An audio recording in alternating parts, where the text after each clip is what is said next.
కింద సామాన్యులు కూడా గులాబీ కండ ఎవరి మెడలు ఉందో వాళ్ళ దగ్గరికి వెళ్దాం, మాకు భరోసా వస్తుందనే నమ్మకం ఈరోజు కింద ప్రజలంతా కనిపిస్తూ ఉన్న సందర్భం మనం చూస్తూ ఉన్నాం. సో ఇవన్నీ నెమరు వేసుకున్న సందర్భంలో ఇప్పుడు ఒక్కసారి ఆ ఫోటో చూస్తే రేవంత్ రెడ్డి గారు వచ్చినప్పుడు ఏం చెప్పారు?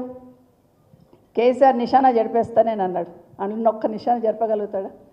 ఒక్క నిశానా,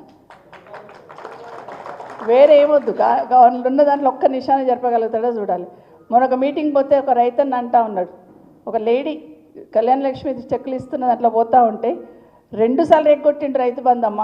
కేసీఆర్ పుణ్యాత్ముడు, ఆయన వర్షం పడంగానే ఇస్తుండే, కలుపు తీయతం అంటే వస్తుండే, 2 సార్లు ఎగ్గొట్టిండు అని తిడుతూ ఉన్నాడు. రైతు బంధు అంటే కేసీఆర్ గుర్తుకొస్తాడు. ఖచ్చితంగా ఏది ఉన్నా కూడా, అంటే సూర్యచంద్రులు ఉన్నంతకాలం, తెలంగాణ వాడు ఉచ్చరిస్తున్నంతకాలం కేసీఆర్ గారి పేరు ఉంటుంది. సో ఎక్కడ పోయినా కూడా కనిపిస్తూ ఉంటుంది. ఇప్పుడు మీరు మోయినాబాద్కి వెళ్ళి వచ్చినారు, చేవెళ్ళకి వెళ్ళి వచ్చినారు, రాజేంద్రకి వెళ్ళి వచ్చినారు. ఎట్లా కనిపించింది మనకు? రింగ్ రోడ్ ఎక్కగానే ఎక్కడ చూసినా ఎవరు కనిపిస్తారు? 100% కేటీఆర్ కనిపిస్తాడు. అక్కడ ఏ ఫ్లైఓవర్ చూసినా, ఏ రోడ్డు చూసినా ఒక పర్ఫెక్ట్ ప్లానింగ్, ఎక్కడి నుండి ఎక్కడికి లింక్ కలపాలా, ఎక్కడ ఫ్లైఓవర్ వేయాలి, ఎక్కడ అండర్ పాస్ చేయాలా, ఎమ్మెల్యేలుగా మాకు లేని అవగాహన ఈ హైదరాబాద్ సిటీ మీద, రింగ్ రోడ్ లోపల ఉన్న ప్రతి దాని మీద సంపూర్ణ అవగాహన ఉన్న ఏకైక నాయకుడు 100% కేటీఆర్ గారు. అది నేను చెప్పగలుగుతాను. నేను అసలు షాక్ అయిపోయినా. ఒక రోడ్ ఫౌండేషన్ ఎన్నికే తీసుకెళ్లారు. ఒకసారి తీసుకెళ్ళినప్పుడు ఈ రోడ్ ఎక్కడికి పోతారు తెలుసా అక్క అని అడిగారు. ఎక్కడికి పోతారంటే మణికొండకు పోతుంది అన్నాడు. ఆ కొండల గుట్టలకి వెళ్ళి మణికొండకి ఎందుకు తీసుకెళ్తుందంటే ఈ లింక్ రోడ్ తీసుకొస్తే ఇంకా డెవలప్మెంట్ అవుతుంది, దగ్గర అవుతుంది అక్క అని చెప్పినప్పుడు నిజంగా షాక్ అయిపోయినా ఆ కొండల గుట్టలు. సో అది తెలంగాణ రాష్ట్రంలో ఇంతకుముందు బాబు చెప్పినట్టు ఈరోజు చిట్ట చివరి స్థానానికి రేవంత్ రెడ్డి గారు తీసుకొస్తే తెలంగాణ రాష్ట్రం దేశంలో మొదటి స్థానంలో నిలిపింది కేసీఆర్ గారు. అది చాలా గర్వంగా చెప్పుకున్నాం. మేమున్న మొదటి స్థానంలో అని చెప్పుకున్నాం. కానీ ఈరోజేమో 1.5 ఇయర్లోనే ఎంత అధోగతి పాలైందనేది మనం చూస్తూ ఉన్నాం. నిజంగానే కేసీఆర్ గారి నిశాన్ అంటే ఒకసారి నవాపేట పోయినాను నేను. పోయినప్పుడు ఆ ఊర్లో లేడీస్ వ్యవసాయం చేసుకునే వాళ్ళు ఉంటారు కదా, వాళ్ళని అడిగాను నీళ్ళు వస్తున్నాయి అమ్మ అని.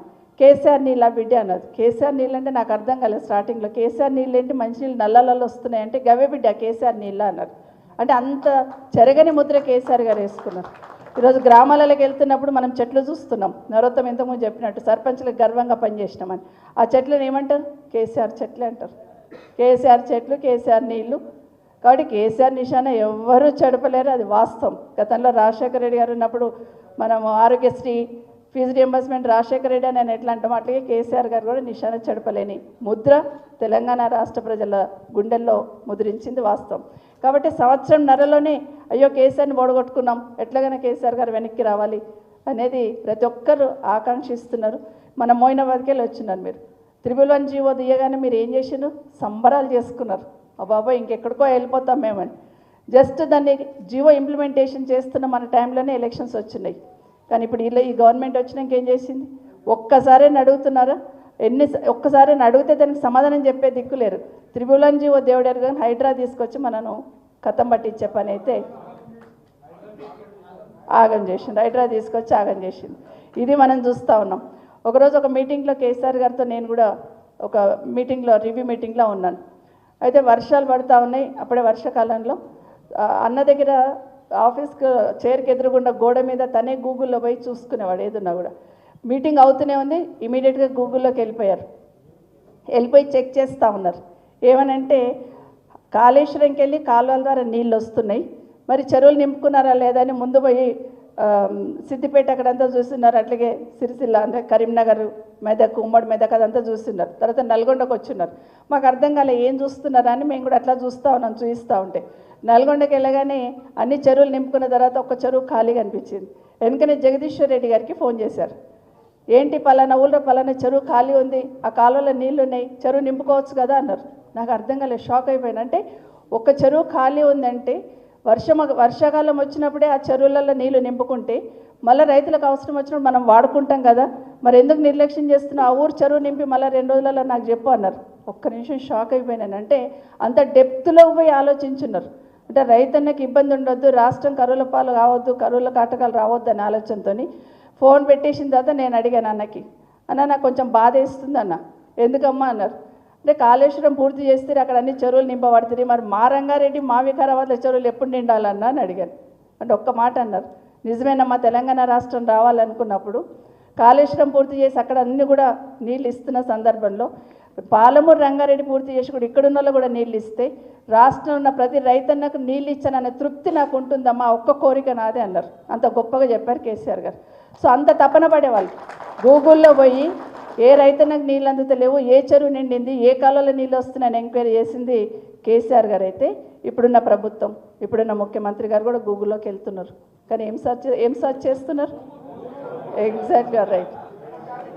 మామిడిపల్లిలో భూములు ఖాళీ ఉన్నాయా, కందుకూరులో భూములు ఖాళీ ఉన్నాయా, పుప్పాలగూడలో భూములు ఖాళీ ఉన్నాయా, ఎక్కడెక్కడ భూములు ఖాళీ ఉన్నాయి, ఎక్కడెక్కడ ఇమీడియట్గా తీసుకోవచ్చు, ఎక్కడెక్కడ అమ్ముకోవచ్చు, అవకాశం ఉంటే ఎక్కడెక్కడ మనం రాసుకోవచ్చు. ఇది ఇప్పుడున్న ప్రభుత్వం చూస్తూ ఉన్నారు. కాబట్టి ఆ ప్రభుత్వానికి ఈ ప్రభుత్వానికి తేడా. ఇక్కడ రైతన్న చేస్తారంటే వాళ్ళకు పట్టదు.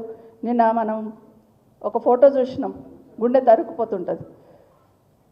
వైద్యుల నిర్లక్ష్యంతో చిన్నపిల్ల చనిపోయింది అని హాస్పిటల్ ముందు ధర్నా చేస్తూ ఉంటే, మరి అదే దారి నుండి 3 మంత్రులు పోతూ ఉంటే డెడ్ బాడీ పైకి పట్టుకొని ఆ తల్లి రోధిస్తూ ఉంటే కనికరం కనిపించలేదు అక్కడ ఉన్న వాళ్ళకి. మనసు కలుక్కుమంది కదా ఎక్కడైనా చూస్తే. ఇట్లా ఉంది. మీరు చావనన్నా చావండి, ఏమన్నా చేయండి, మాది మాకుంది, మేము పోతున్నాం అనే లెవెల్లో ఈ ప్రభుత్వం పోతూ ఉంది. ఇది మన తెలంగాణ సమాజానికి, తెలంగాణ రాష్ట్రానికి మంచిది కాదు.